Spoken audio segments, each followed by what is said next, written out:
The kidneys are bean shaped organs. Kidneys क्या होते हैं? बीन शेप्ड के होते हैं। बीन शेप्ड ऑर्गन्स होते हैं kidneys towards the back of our body. हमारे बॉडी में पीछे की तरफ होते हैं, just above the waist, waist के ठीक ऊपर। Every person has two kidneys. प्रत्येक पर्सन को कितने किडनीज होते हैं? Two kidneys. The blood in our body is constantly passing through our kidneys. और हमारा जो ब्लड है वो कंटिन्यूअसली इस किडनी से होकर के गुजरता है। और यह किडनी क्या करेगा? वहां से उसका फिल्टरेशन करेगा। द रेनल आर्टरी और किडनी आर्टरी, एक रेनल आर्टरी होता है या जिसे कहते हैं kidney artery, brings the dirty blood, वो डर्टी ब्लड्स को लाता है कंटेनिंग वेस्ट सबस्टांसेज, जिसमें कि वेस्ट सबस्टांसेज हो उसे कहते हैं dirty blood, into the kidneys. Kidney में जो डर्टी ब्लड होते हैं उसे प्रवेश कौन कराता है? रेनल आर्टरी, जिसे कि हम लोग ऑल्सो कहते हैं किडनी आर्टरी। या रेनल आर्टरी का ही काम है डर्टी ब्लड को किडनी में प्रवेश करवाना। And the function of kidneys is to remove the poisonous substances, urea, other waste salts and excess water from the blood and excrete them in the form of a yellowish liquid called urine।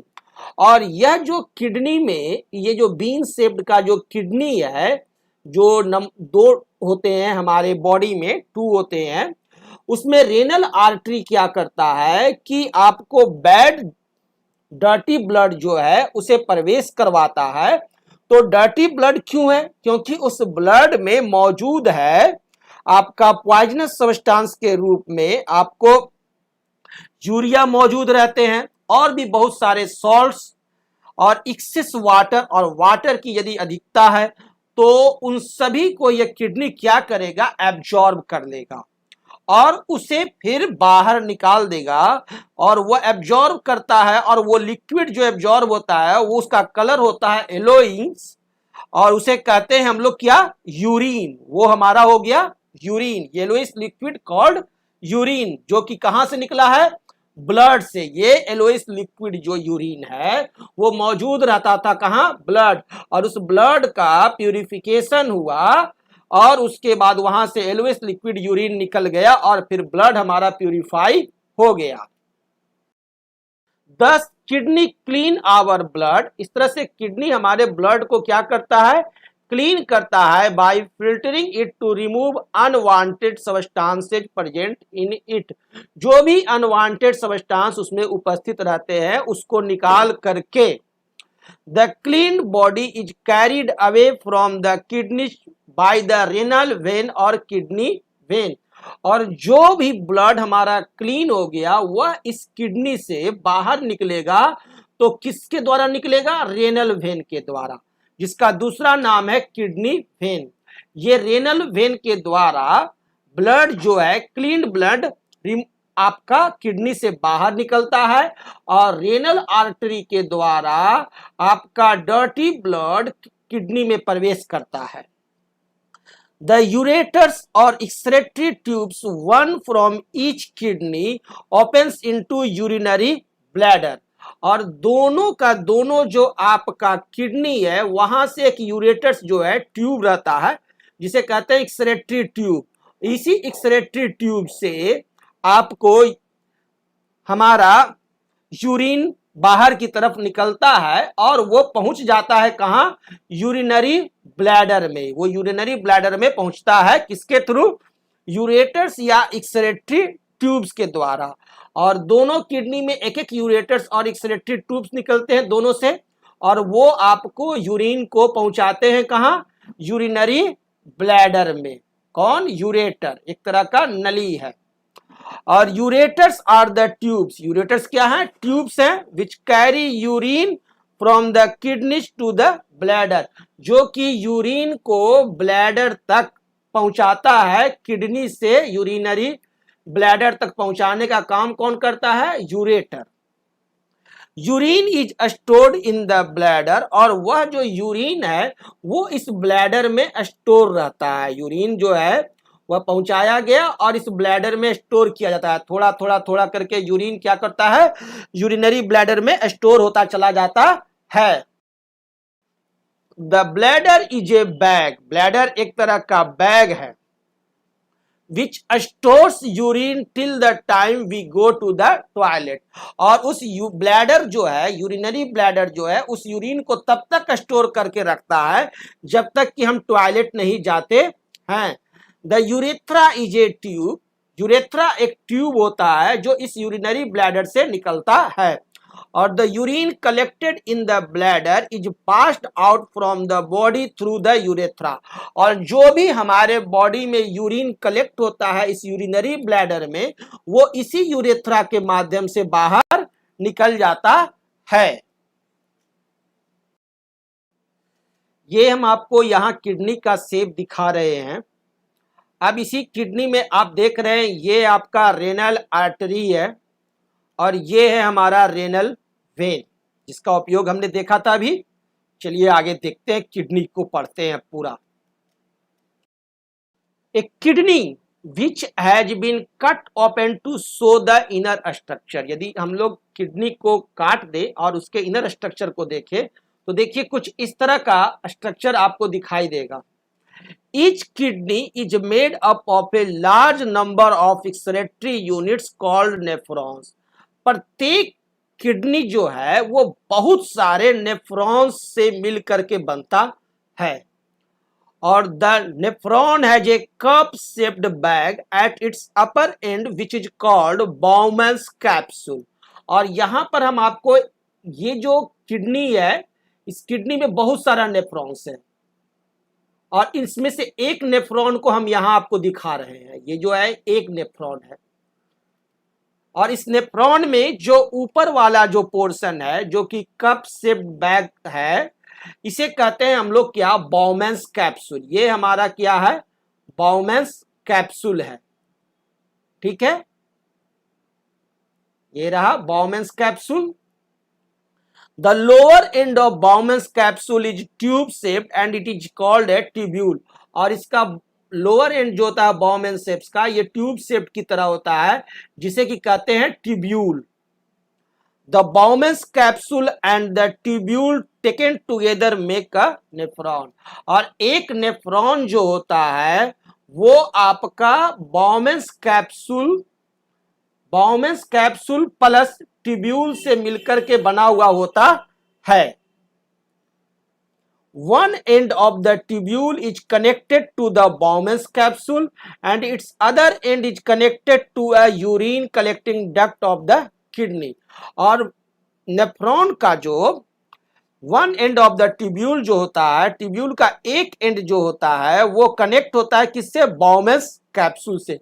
इस बाउमन्स capsule से tubule का एक and जुड़ा हुआ रहता है, और दूसरा एंड जो है वो यूरिन कलेक्टिंग डक्ट से जुड़ा हुआ रहता है।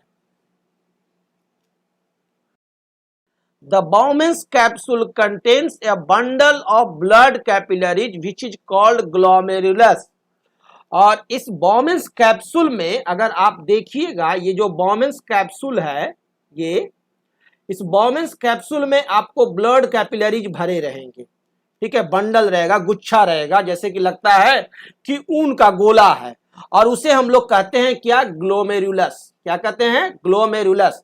उसका प्लूरल वर्ड है ग्लोमेरुलाई, क्योंकि बहुत सारे ऐसे ऐसे ग्लोमेरुलस रहेंगे, क्योंकि नेफ्रॉन तो भरा हुआ है, यहाँ यहाँ यहाँ यहाँ भरा हुआ है एक किडनी में। तो one end of the glomerulus is attached to the renal artery, और ग्लोमेरुलस का एक एंड जो है रेनल आर्टरी से अटैच होता है, which brings to the dirty blood, जो कि डर्टी ब्लड को लाता है, containing the urea waste into it, जिसमें कि यूरिया रहता है और उस यूरिया वेस्ट को निकालता है। और the other and of the glomerulus, और ग्लोमेरुलस का दूसरा जो एंड होता है वो comes out of Bowman's capsule as a blood capillary, surrounds the tubule of nephron and finally joins a renal vein, और Bowman's glomerulus का दूसरा एंड जो है वो रेनल वेन से जुड़ा हुआ रहता है, putting urea free clean blood into it, जिसके माध्यम से आपका यूरिया फ्री ब्लड यानी क्लीन ब्लड निकलता है रेनल वेन से। यानी ग्लोमेरुलस का एक एंड जो है वो आपका अटैच होता है रेनल आर्टरी से और दूसरा एंड कनेक्टेड होता है रेनल वेन से। अब रेनल आर्टरी से क्या होता है, इम्प्योर ब्लड है ना इंटर करता है, और दूसरा एंड जो है आपका रेनल वेन से जो अटैच्ड है वहां से आपका प्योर ब्लड निकल जाता है किडनी में से। The function of glomerulus is to filter the blood passing through it। अब ग्लोमेरुलस का फंक्शन है क्या, काम क्या है, ब्लड का फिल्टर करना। ब्लड को फिल्टर कौन करता है, glomerulus. Only the small molecules of substance present in blood like glucose, amino acids, salts, urea and water etc pass through the glomerulus and collect as filtrate in the Bowman's capsule। और mostly जो blood होते हैं वो filter होकर के निकल जाते हैं ग्लोमेरुलस के माध्यम से, और एक छोटा सा मात्रा जो कि ब्लड में घुला हुआ था आपका glucose, amino acids, salts, urea या वाटर जो कि अधिक मात्रा में था, वो सब ग्लोमेरुलस में से निकल जाएंगे और कहां जाकर, बाउमेंस कैप्सूल में जाकर के फिल्टर होके कलेक्ट होंगे। ठीक है, तो इस ग्लोमेरुलस से आपको निकल गए और जाकर के बाउमेंस कैप्सूल में क्या कलेक्ट हुए, आपका यूरिया, यूरिन जिसे कि यूरिन कहते हैं, है ना। तो ग्लोमेरुलस जो था, इस ग्लोमेरुलस से हमारे को निकल गया और बाउमेंस कैप्सूल में यूरिन जाकर के हमारे को फिल्टर होके कलेक्ट हो गया। और the large molecules like proteins and blood cells can not pass out through the glomerulus. और जो लार्ज मॉलिक्यूल्स हैं, प्रोटीन्स, ब्लड सेल्स, ये सब पास नहीं होता, यानी कि छन्नी की तरह कार्य करता है ग्लोमेरुलस। और जितना भी बड़ा बड़ा जो मॉलिक्यूल्स रहा प्रोटीन का, ब्लड सेल का, वो छन करके ग्लोमेरुलस से नहीं निकला, और बाकी सब जो छोटे छोटे मॉलिक्यूल्स जो थे, glucose, amino acid, salts, urea, water, वो सब छन गए और छन करके ब्लड से निकल गए। और capillaries and hence remain behind in the blood. और ये ब्लड सेल्स और लार्ज प्रोटीन्स जो है वो ब्लड में ही रह जाते हैं। The function of tubule of nephron is to allow the selective reabsorption of the useful substances like glucose, amino acid, salts and water into the blood capillaries which surrounds it. अब tubule जो रहता है nephron का, वो क्या करता है कि सेलेक्टिव रीअब्जॉर्प्शन करता है, सेलेक्ट करके चुन चुन करके एब्जॉर्ब करेगा, सबको नहीं, जो जो यूजफुल सबस्टांस रहेगा उसका सेलेक्टिव रीअब्जॉर्प्शन करने का काम कौन करता है, ट्यूब्यूल ऑफ नेफ्रॉन। वो क्या करता है, glucose, amino acids, salts, water, जो भी यूजफुल सबस्टांस है उसको नेफ्रॉन में मौजूद जो ब्लड कैपिलरीज है उसके माध्यम से वह ब्लड कैपिलरीज क्या करता है कि आपको उसको एब्जॉर्ब कर लेता है। But the waste materials like urea remains behind in the tubule. लेकिन जो वेस्ट मटेरियल्स रहा, जैसे कि यूरिया रह गया, जो कि आपको ऐसे अमीनो एसिड जिसका जरूरत नहीं है वो रह गया, उसको छोड़ देता है। It does not get reabsorbed into blood capillaries. वो ब्लड कैपिलरीज में रीअब्जॉर्ब्ड नहीं होते हैं। तो ट्यूब्यूल ऑफ नेफ्रॉन का क्या काम है, सेलेक्टिव रीअब्जॉर्प्शन। क्लियर। और ग्लोमेरुलस का क्या काम है, ब्लड का फिल्टरेशन करना।